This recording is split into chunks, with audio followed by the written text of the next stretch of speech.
अहम खबर पीपी अगवान सलीम मांडवीवाला है नेब मुल्क के तबाह कर रही है। नेब के मिलंदड़ पैसा मुल्की नाले में जमा छो नथा थियन।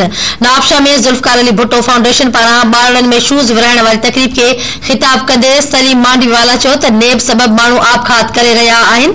हुन चयो त हू नेब खां डिॼण वारो नाहे, जिदोजहद जारी रहंदी। संदसि चवण हो त 1995 में शहीद बेनज़ीर भुट्टो हिन फाउंडेशन जो बुनियाद रखियो हो। संदसि चवण हो त हिन तंज़ीम जो मक़सद तालीम के आम करण शागिर्दन में स्कूली शूज़ तक़सीम कया पिया वञनि त जीअं हू स्कूल वञण में आसानी कनि। पीपी अगवान चयो त हिन फाउंडेशन खे हाणे आसफा भुट्टो ज़रदारी संभाले रही आहे। ही सफ़र असांजो मुल्क जे सभिनी सूबनि में ईंदा। सलीम मांडवाली चयो त ॿारनि जी जेकी बि मसइला हूंदा फौरन हल कया वेंदा। अवां खे ॿुधायूं पिया नाज़रीन।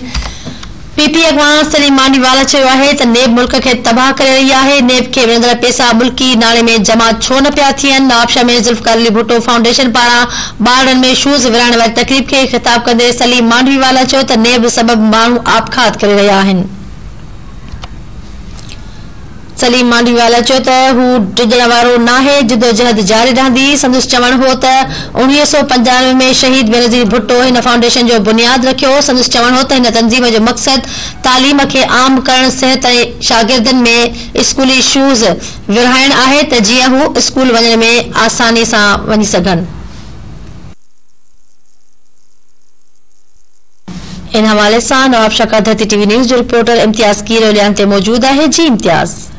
जी बिल्कुल तक बुधाईंदा हलूं त जुल्फकार अली भुट्टो फाउंडेशन तरफा कुछ ॾींहंनि खां जेको शहीद बेनज़ीराबाद जा जेके 100 खां वधीक जेके स्कूल आहिनि उन्हनि में स्कूली शूज़ विराइण जे हवाले सां उतां जी कराची खां टीम आयल हुई। तव्हांखे ॿुधाईंदा हलूं ये जुल्फकार अली भुट्टो फाउंडेशन 1995 में शहीद रानी मोहतरमा बेनज़ीर भुट्टो इन जो क़याम आंदो ऐं हिन जेकी फाउंडेशन आहे हिन वक़्तु उनखे शहीद रानी जी न्याणी आसफा भुट्टो ज़रदारी रन करे रही है। तव्हांखे ॿुधाईंदा हलूं त इन जी पुॼाणी वारी जेकी तकरीब हुई BDS स्कूल में थी, जंहिंमें अॻूणो सेनेटर ऐं हिन फाउंडेशन जुल्फकार अली भुट्टो फाउंडेशन जो वाइस चेयरमैन सलीम मांडवीवाला उन तकरीब जो मुख्य मेहमान हुआ। उन पंहिंजी तकरीब खे खिताब कंदे चयो त ही जेको हिन जो जेको फाउंडेशन जो विजन आहे उहो जेके गरीब ॿार आहिनि स्कूली उन्हनि में शूज़ विराइण, इन खां अलावा तालीम खे आम करण, इन खां अलावा सेहत जे हवाले सां उन शागिर्दनि खे उन मासूम ॿारनि खे जेके स्कूल वञनि था उन हवाले सां उन ते जेको आहे सो मीडिया सां ॻाल्हाईंदे अॻूणे सेनेटर सलीम मांडवीवाला इहो चयो त जेकी महांगाई थी वई आहे हिन हुकूमत में हुकूमत जी नाअहली आहे।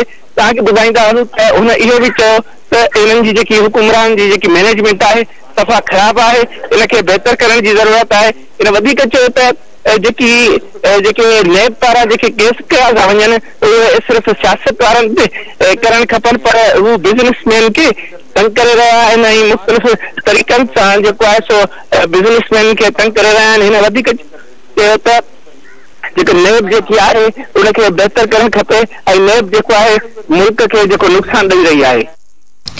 जी बिल्कुल, नेब मुल्क के नुक़सान दे रहा है। नाज़रीन अवां ॾिसो पिया नेब मुल्क के तबाह करे छॾियो आहे। सलीम मांडवीवाला जो चवणु आहे त नेब में पैसा मुल्की नाले में छो नथा जमा थियनि।